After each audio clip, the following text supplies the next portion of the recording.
అందరికీ నమస్కారం. రాష్ట్రం అంతటా కూడా రాష్ట్ర ప్రజలందరూ కూడా కలియుగ దైవం శ్రీ వెంకటేశ్వర స్వామి లడ్డూలో జరిగిన కల్తీ వ్యవహారం మీద ఈ వైఎస్ఆర్సీపీ పార్టీని దుమ్మెత్తి పోసేస్తుంటే డైవర్ట్ పాలిటిక్స్ కి పెట్టింది పేరుగా ఉన్న వైఎస్ఆర్సీపీ ఈరోజు కొత్త డ్రామాకి నాంది పలికింది. డైవర్ట్ చేద్దామనే ముఖ్య ఉద్దేశంతో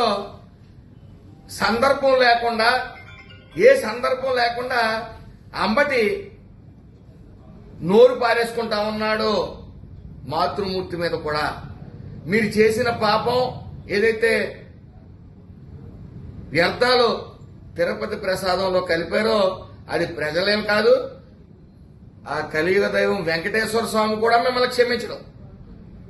ఈరోజు డైవర్ట్ పాలిటిక్స్ ప్లే చేద్దామని చెప్పి చంద్రబాబు నాయుడు గారిని నీ ఇష్టం వచ్చినట్టు మాట్లాడతావా అంబటి? అది నీ బుద్ధున్న సంస్కారహీనుడా, చెత్తనాయాలా? ఏం మాట్లాడతావు? సృహుని మాట్లాడుతున్నావా నువ్వు అని అడుగుతా ఉన్నాను. నీ అధినాయకుడి బుద్ధి ఉంటే మీ అందరికీ బుద్ధి ఉంటుంది. మీకు ఒకటి గమనించట్లే, ఇలాంటి భాష మాట్లాడే మీరు కోల్పోయింది అధికారం మాత్రమే కాదు, ప్రతిపక్ష హోదాను కూడా కోల్పోయారని మీరు గుర్తించట్లే. అంటే మీరు ఫెయిల్, రాజకీయాల్లో మీరు ఫెయిల్. ఇంకా బుద్ధి రాకుండా డైవర్ట్ పాలిటిక్స్ చేస్తూ నీ ఇష్టానుసారం మాట్లాడతావా? దరిద్రుడా, నీ ఇంట్లో వాళ్ళు కూడా సిగ్గుపడతారా ఇలాంటి మాటలని? నోటికి అన్నం తిన్నావా, అశుద్ధం తిన్నావా? అన్నం తినేవాడు మాట్లాడే మాటలు కాదే.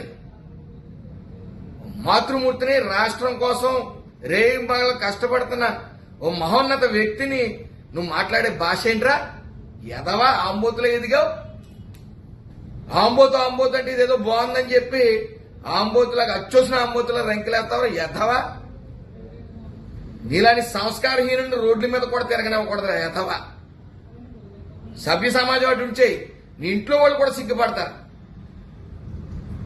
ఏ నేర్పారా నీ పెద్దలు నీకు? దరిద్రుడా, నోరు సంభాళించుకుని మాట్లాడంబటి. గుర్తు పెట్టుకో, భాష నీకే కాదు మాకు వచ్చు, నరం లేని నాలుగు నీకే కాదు మాకు ఉంది. కాకపోతే నిన్ను ఇంకా దారుణమైన బూతులు తిట్టుకెళ్ళే నరం లేని నాలుగు మాకు ఉంది. దరిద్రుడా, నిన్నేమో తిడితే మళ్ళీ మా అధినాయకుడే ఫోన్ చేసి వాడు ఎదవాడికి సంస్కారం లేదు, నీ బుద్ధి ఏమైందని అడుగుతారనే మేమందరం కూడా సంస్కారవంతంగా వ్యవహరిస్తున్నావు. అది గుర్తుపెట్టుకో. నీలాంటి వాడిని సభ్య సమాజంలో తిరగనివ్వడం కూడా తప్పేరా ఎదవా, పోరంబోకి ఎదవా.